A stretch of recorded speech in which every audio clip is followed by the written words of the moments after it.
Itu perbahasan ataupun argument mereka. Tuan-tuan kena ingat, Nabi tak pernah keluarkan satu kenyataan anjing najis, tak pernah. Tuan-tuan takkan guna, takkan pernah jumpa, minta maaf, tuan-tuan takkan pernah jumpa satu hadis spesifik. Contoh, tuan-tuan tengok arak memang jelas Nabi kata haram. Nabi kata kullu muskirin khamrun wa kullu khamrin haram. Semua yang memabukkan itu adalah arak, dan arak itu adalah haram. Jadi semua minuman yang tuan-tuan jumpa mabuk namanya arak dan ia haram, jelas. Tapi Nabi tak kata mulut anjing ini najis, najis anjing ini najis. Nabi tak sebut. Sebab itu para ulama berbeza. Kalau benda itu jelas Nabi dah sebut, dia takkan ada masalah. Okey? Jadi ini yang menyebabkan fuqaha, para ulama terpaksa berinteraksi dengan nas-nas yang wujud. Kata mereka, hadis-hadis lain membenarkan penggunaan anjing terlatih untuk berburu. Tiadalah seekor anjing yang memburu dan membunuh mangsanya, melainkan melalui gigitan mulut dia. Anjing tak ada ambil tangkap-tangkap guna tangan dia bawa kat tuan dia, tak. Dia akan menggunakan kekuatan dia yang paling maksimum ada pada gigi dan mulut dia. Itu anjing. Sebab tu dia serang pun serang menggunakan mulut. Okey, serang menggunakan mulut. Sebab itu adalah penggunaan kekuatan dia yang paling maksimum ada di mulut. Maka bila dia tangkap haiwan dan anjing tangkap haiwan buruan, dia menggunakan mulut. Haiwan yang ditangkap oleh anjing buruan tersebut adalah tetap suci dimakan seluruhnya berdasarkan ayat yang saya baca tadi dalam suratul Maidah ayat yang keempat. Mereka bertanya kepada engkau wahai Muhammad, apakah makanan yang dihalalkan bagi mereka? Jawablah bagi mereka, dia halalkan bagi kamu memakan yang baik-baik, yang lazat, dan buruan yang ditangkap oleh binatang-binatang buruan yang saya sebutkan tadi. Kebanyakan ijma' mereka menyatakan binatang itu adalah anjing. Yang telah kamu ajar untuk berburu mengikut cara pelatih-pelatih binatang pemburu. Kamu mengajar serta melatihnya adab peraturan berburu sebagaimana yang telah diajarkan Allah kepada kamu. Oleh itu makanlah daripada apa yang mereka tangkap untuk kamu dan sebutlah nama Allah atasnya. Ada tak Allah suruh sama? Tak ada.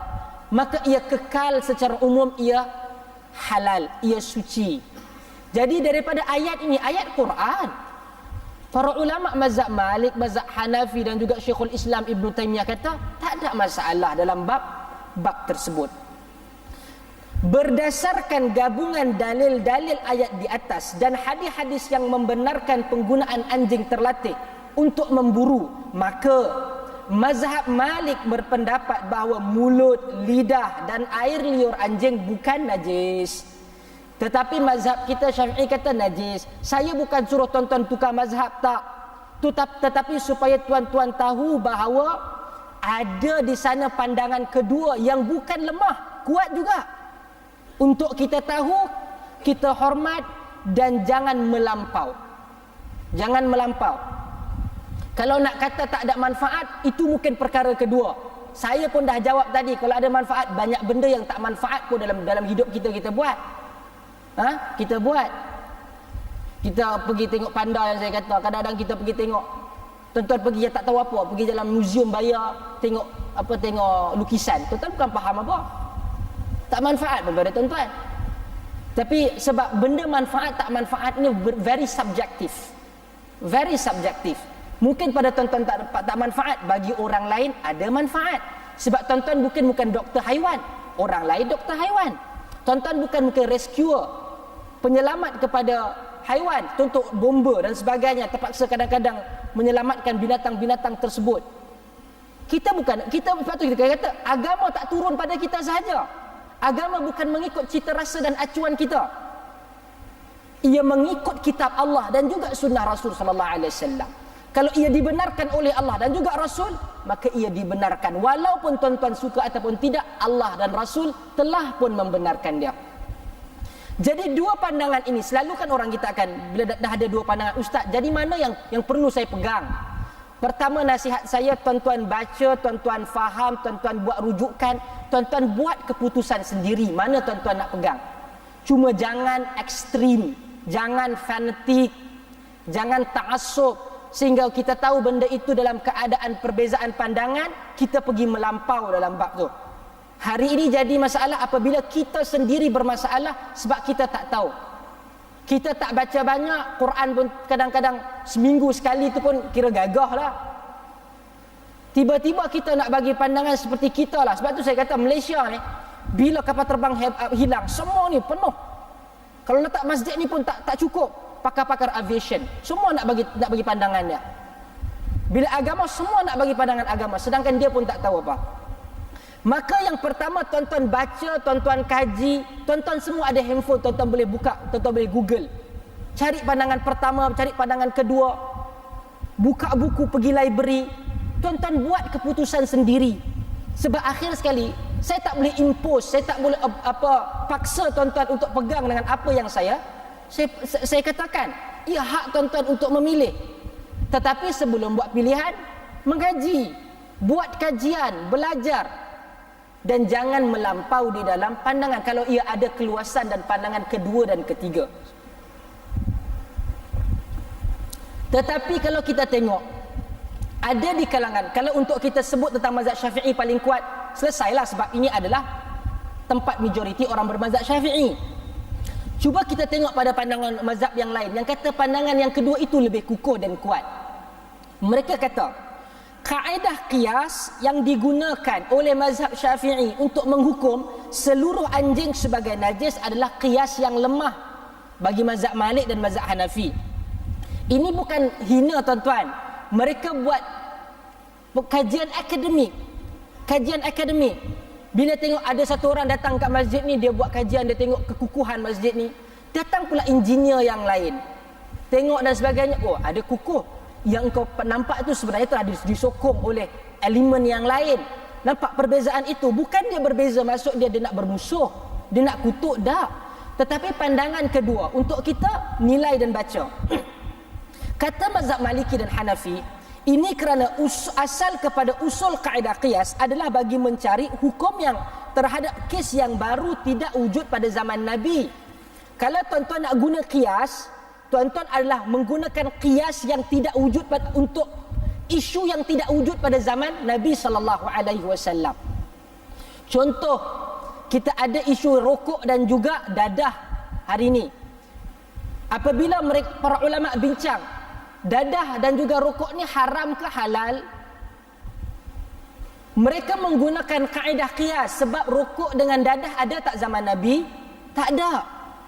Tidak ada. Jadi Nabi SAW ada sebutkan tentang prinsip-prinsip dalam hadis. Antaranya adalah contoh arak yang merosakkan fungsi akal. Okey? Bila Nabi kata semua yang memabukkan itu adalah arak, kenapa yang haram itu yang mabuk? Kerana mabuk menyebabkan akal tak berfungsi. Kita akan buat benda-benda yang di luar daripada rasional manusia. Benda yang sama, qiyas, benda yang ada pada dadah. Bila dadah kita ambil, fungsi akal hilang. Dia akan jadi apa Jawa kata ngair. Dia hilang, dia tak boleh berfikir. Dia bengong macam tu. Jadi sifat dia ada. Maka diharamkan arak, diharamkan dadah. Begitu juga ada dalam rokok. Nabi SAW kata la darara wa la dirar. Tidak boleh memudaratkan diri dan tidak boleh memudaratkan orang lain dalam hadis sahih. Berdasarkan hadis ini diharamkan para ulama rokok. Maka apa yang kita perlu tahu daripada isu ni, apabila kita nak gunakan qiyas, isu yang kita nak gunakan itu mesti tidak ada bagi fuqaha ataupun usuliyun, tidak boleh isu itu wujud zaman Nabi. Contoh, dalam mazhab Syafi'i kata pandangan kedua, mazhab Syafi'i menggunakan kaedah qiyas.